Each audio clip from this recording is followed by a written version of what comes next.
എല്ലാവർക്കും നമസ്കാരം. ഞാൻ ഇന്ദു. ഞാൻ അച്ചു.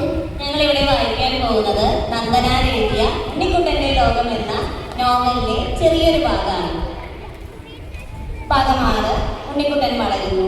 കർക്കിടക മാസം 1-ാം തീയതി ഉണ്ണിക്കുട്ടൻ രാവിലെ ഉറക്കമുണർന്ന് എഴുന്നേറ്റ് താഴേക്ക് വന്നപ്പോഴേക്കും മുത്തശ്ശനും മുത്തശ്ശിയും അച്ഛനും അമ്മയും കുട്ടിയിട്ടനും കുളിയും തൊഴിയിലും കഴിഞ്ഞ് വന്നിരിക്കുന്നു. നെറ്റിയിൽ ചന്ദനപ്പൊറി തൊട്ടിട്ടുണ്ട്. ആകപ്പാടെ വല്ലാതെ ദേഷ്യമാണ് ഉണ്ണിക്കുട്ടന് തോന്നിയത്. ഇന്ന് ഈ വീട്ടിൽ രാവിലെ കുളിച്ചു തൊഴാത്തവരായി ഞാനും അമ്മിണിയും മാത്രമേ ഉള്ളൂ. ഉണ്ണിക്കുട്ടൻ അമ്മയോട് ചോദിച്ചു, എന്നെ കുളിക്കാൻ കൊണ്ടുപോകാതെ നിന്നെ ഇവിടെ വെള്ളം കാച്ചി കുളിപ്പിക്കാം. അതല്ല ഞാൻ ചോദിച്ചത്, എന്നെ കുളിപ്പിക്കാൻ കൊണ്ടുപോകാതെ. ഞാൻ മറന്നു. മറന്നതല്ല, വേണ്ടാന്ന് വെച്ചിട്ടാ.